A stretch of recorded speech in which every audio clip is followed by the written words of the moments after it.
Hello guys, इस video से मैं स्टार्ट कर रहा हूँ मटेरियल साइंस के लेक्चर्स। इन लेक्चर्स को मैं बहुत शॉर्ट वीडियोस में बनाऊंगा।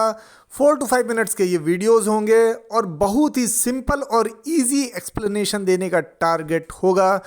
तो चलिए इस वीडियो में समझते हैं क्या होता है मटेरियल साइंस और क्यों है ये इम्पॉर्टेंट। मदर नेचर ने हमें मेटल्स, नॉन मेटल्स और कई सारे ओर्स दे रखे हैं जिनकी अपनी प्रॉपर्टीज़ है और उनके अपने बेनिफिट्स हैं, जिसको हम यूज़ करते हैं अपने कुछ पर्पसेस के लिए। जैसे कि मेटल्स में आयरन है, उसमें स्ट्रेंथ अच्छी होती है, गुड कंडक्टर ऑफ इलेक्ट्रिसिटी होता है, तो हम इसको यूज़ करते हैं स्ट्रक्चर्स बनाने के लिए या फिर वायर्स बनाने के लिए। पर कई सारी प्रॉपर्टीज़ का कॉम्बिनेशन अगर हमें चाहिए तो हमें इन मेटल्स की और नॉन मेटल्स की इन डेप्थ नॉलेज होनी चाहिए और उसको हम कैसे मैनिपुलेट करेंगे इनके स्ट्रक्चर को, जिससे कि हमें एडवांस लेवल के मटेरियल मिल सकें। ये सब काम करने में हेल्पफुल होता है मटेरियल साइंस। तो मटेरियल साइंस में हम मटेरियल्स के स्ट्रक्चर्स को पढ़ते हैं, उसकी प्रॉपर्टीज़ को पढ़ते हैं और कैसे हम उन्हें मैनिपुलेट कर सकते हैं ये पढ़ते हैं। कुछ रीजंस जिस वजह से मटेरियल साइंस पढ़ते हैं। पहला, इनोवेशन।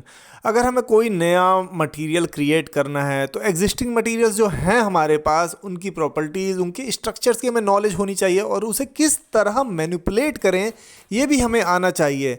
जब हम ये करने में कैपेबल होंगे तो हम नए मटेरियल्स को क्रिएट कर सकेंगे और उनकी एडवांस प्रॉपर्टीज़ होंगी। दूसरी चीज़ है, अगर हमें कुछ एडवांस मटेरियल डिज़ाइन करने हैं, जैसे कि लाइट और आई मटेरियल है एरोस्पेस एप्लीकेशंस में या फिर ड्यूरेबल मटेरियल से मेडिकल एप्लीकेशंस में, तो वहाँ भी मटेरियल साइंस का कई सारा यूज़ आ जाता है। तीसरी चीज़ है दोस्तों, अगर हमें सस्टेनेबल डेवलपमेंट करना है तो इस तरह के मटेरियल क्रिएट करेंगे जो कि इन्वायरमेंट फ्रेंडली हो, इन्वायरमेंट को पॉल्यूट ना कर सकें। तो जब तक हमें मटेरियल की इन डेप्थ नॉलेज नहीं होगी तो हम इन्वायरमेंट फ्रेंडली मटेरियल नहीं बना सकेंगे। इसीलिए मटेरियल साइंस बहुत यूज़फुल हो जाता है अगर हमें सस्टेनेबल डेवलपमेंट की ओर बढ़ना है, हमें इन्वायरमेंट फ्रेंडली मटेरियल बनाना है। चौथा है प्रॉब्लम सॉल्विंग। अगर हम प्रॉब्लम सॉल्विंग करना है, मान लो कोई इंजीनियरिंग स्ट्रक्चर है, उसकी स्ट्रेंथ और ड्यूरेबिलिटी कम है, तो इस तरह की प्रॉब्लम सॉल्विंग करनी है तो हमें मटेरियल साइंस की नॉलेज होनी चाहिए, तभी हम उस मटेरियल की स्ट्रेंथ और उसकी ड्यूरेबिलिटी बढ़ा सकेंगे। कई सारे ऐसे एक्सटर्नल प्रोसेस होते हैं जो एग्जिस्टिंग मटेरियल की स्ट्रेंथ और उसकी ड्यूरेबिलिटी बढ़ा देते हैं, जैसे कि हीट ट्रीटमेंट प्रोसेस हो गया, एनीलिंग हो गया, नॉर्मलाइजिंग हो गया, क्वेंचिंग हो गया। ये स्ट्रेंथ में डिफरेंट चेंजेस कर सकते हैं, तो ये भी हम मटेरियल साइंस में स्टडी करते हैं दोस्तों। क्रॉस डिसिप्लिनरी फील्ड है मटेरियल साइंस दोस्तों, जो कि फिजिक्स को भी इन्वॉल्व कर रही है, मैकेनिक्स को भी इन्वॉल्व कर रही है, केमिस्ट्री को भी इन्वॉल्व कर रही है। तो इससे करियर अपॉर्चुनिटीज़ बहुत सारी बढ़ जाती हैं।